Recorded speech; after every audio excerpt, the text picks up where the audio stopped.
Okay, punta na ako sa SGI guys. Yan. 12 minutes na lang. 10:30 na. Yan. Bago malate. Mahirap papag-antayin. Yan. Okay. Mahirap papag-antayin yung yung taga SGI guys.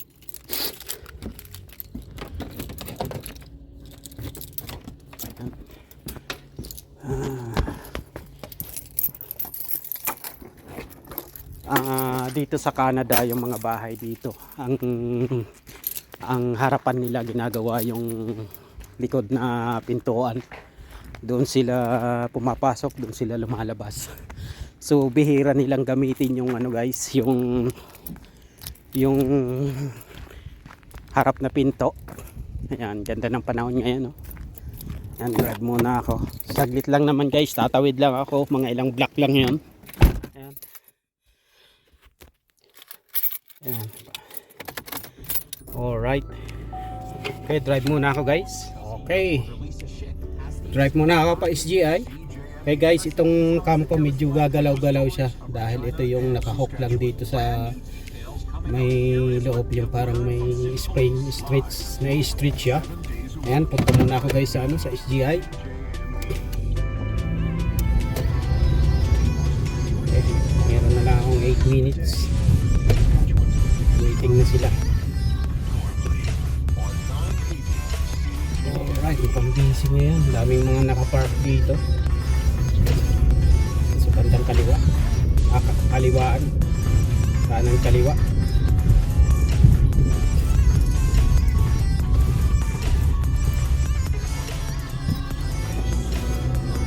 Yan, tulad ng sabi ko, medyo bagalaw yung aking camera. Pagtyagaan nyo na lang.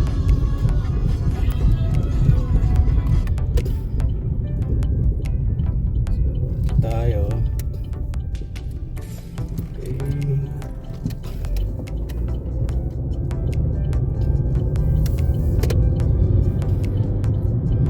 Tayo sa pinaka main street to ng Esteban. Dito yung 4th Street.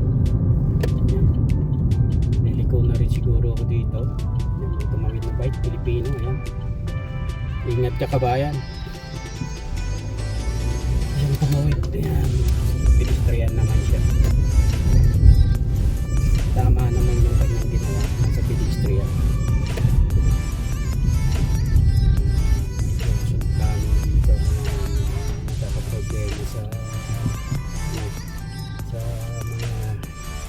Fairness ng heating nila, about piping sa bahay. Sila mga specialist, sa kanila kayo pupunta para magpagawa.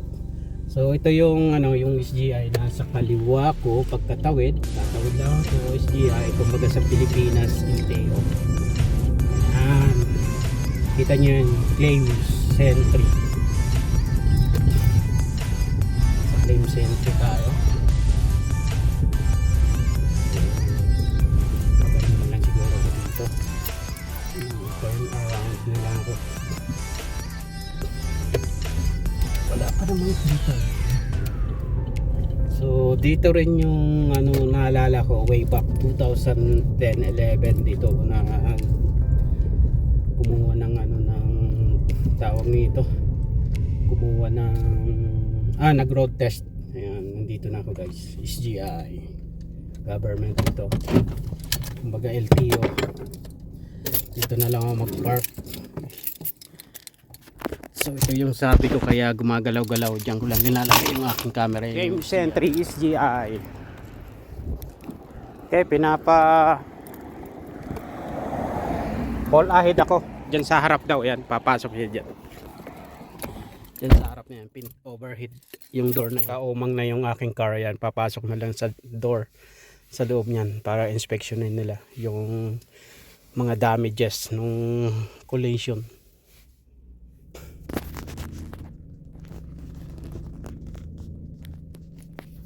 Right? Ayan, papasok daw ako diyan sa bandang gitna.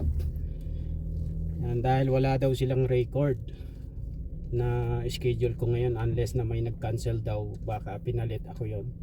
So pino-pull out nila yung aking record, kinuha yung plate number dahil hindi ko ma-browse yung aking yung email galing SGI. Ayan.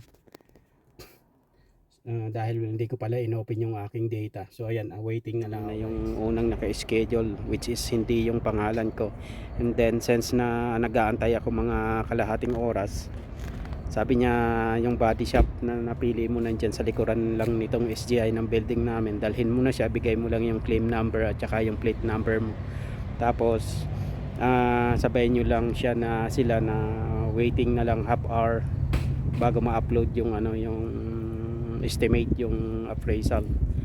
Then ipapabook ko na dito sa body shop. So ang napili kong body shop, ito lang guys, ito siya.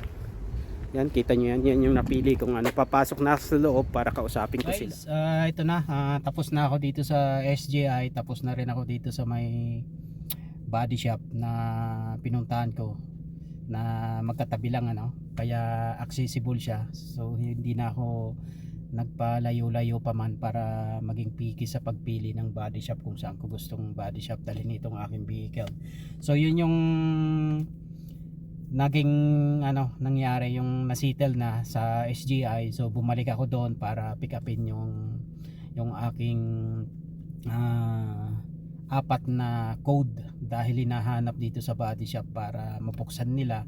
Doon kasi nila makikita guys yung yung estimate, yung estimated na ginawa ng SGI para sa lahat gastusin, yung mga dapat palitan. Tapos nakalink na yon na makikita na mismo, matik makikita na sa system once na binigay ko yung apat na code ng estimate galing SGI, makikita dito sa body shop. Ngayon dito naman guys sa body shop, okay na everything.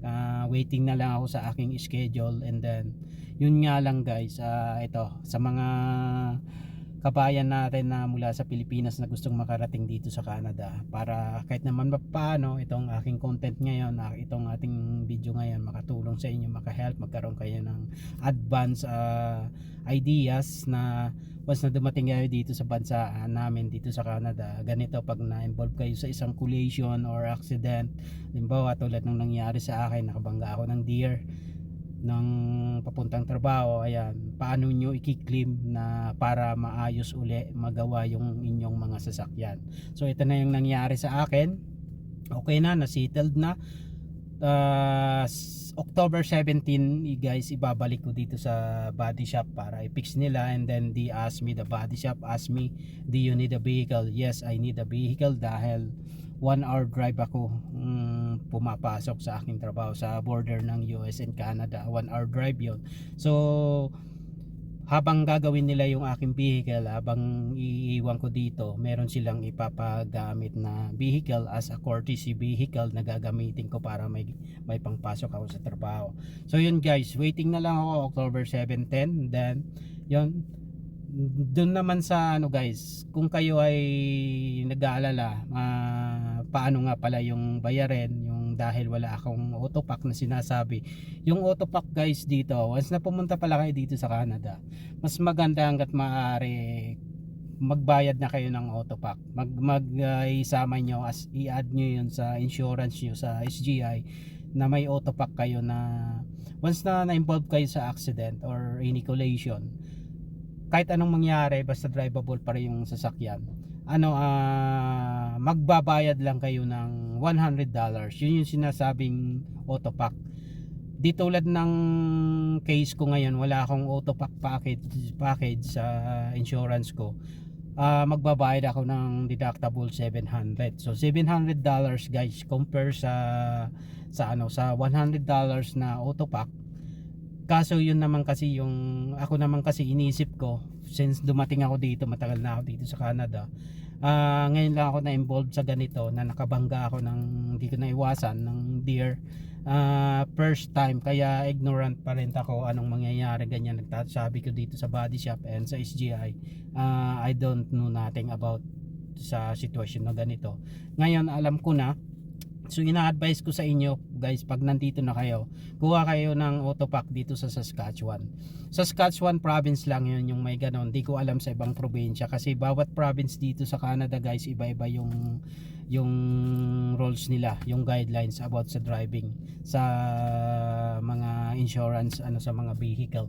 So yun guys, dahil wala akong Autopac, instead magbabayad lang ako ng $100, magbabayad ako ng $700. Pero optional naman yon. Let's say nagawa na nila yung aking car, tapos na, done the body shop, everything is done na, binigyan nila ako ng option. Kung wala akong $700 on hand, pwede ko siyang gawing installment. Mag-ano lang ako, set up lang ako, or if I'm eligible na deduction, let's say per month magbabayad ako ng $100, pupunta ako, automatic nakaset up na yun sa bank account ko. Every month may magdideduct na $100. Let's say yun yung offer sa akin, pwede kong bayaran $100 every month. So yun guys,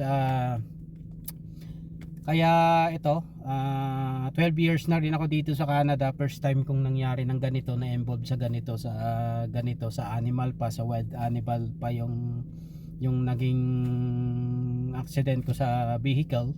Pero di naman natin maiwasan yan, animal yon.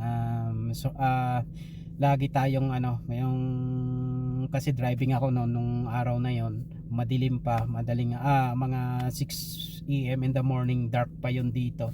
Bigla na lang lumundag, may tumalon na na dalawang deer, pero yung isa lang, yung maliit lang.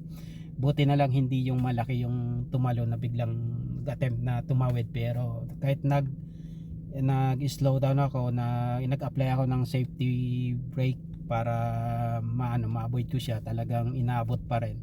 So at least walang nangyari sa akin, at least hindi yung malaking deer na ano pa man, dahil kung yun siguro talagang wasak totally.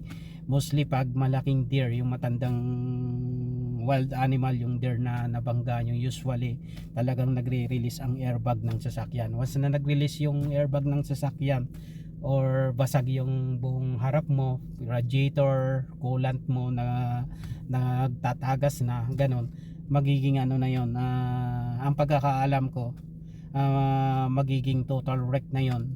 Kukuhanin na ng SGI, babayaran kanila kung magkano pa yung cost or estimate ng inyong vehicle. So yun lang guys, this content makakapagbigay sa inyo ng kaunting idea pag dumating kayo dito sa bansaan ng Canada. So yun lang guys, salamat sa muli sa mga viewer natin dyan, sa mga hindi ko pa subscriber.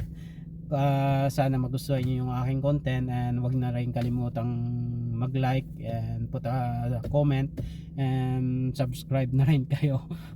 Pasensya na guys, yan, kahit ganito lang yung ating mga content, ito, especially ito, makakapagbigay ng kaunting idea sa inyo once na makarating na kayo dito sa Canada. So thank you so much guys, thanks for watching again, and see you on my future content again sa mga susunod na araw. Dahil sa ngayon honestly, itong pag-upload ko ng content sa channel ko, na isa rin sa mga libahan ko rin, para hindi tayo mainip. Pag may free time tayo, nagaganyan-ganyan ako, nag-upload ako ng video. At para na rin sa mga relatives natin sa Pilipinas, madala ko sa inyo yung anong meron sa Canada, ano yung mga yung mga nangyayari sa akin dito, mga ginagawa ko. Makikita ng mga relatives ko, mga kapatid, magulang ko, masaya sila, pinapanood nila. And but kahit malayo ang Canada, napakalayo, nasa kabilang nasa kabilang parte yung Pilipinas, nakikita nyo anong meron ang Canada, lalo na dito sa maliit na city dito sa amin sa Estevan, Saskatchewan. So yun lang guys, thanks again, have a good day again, God bless to all.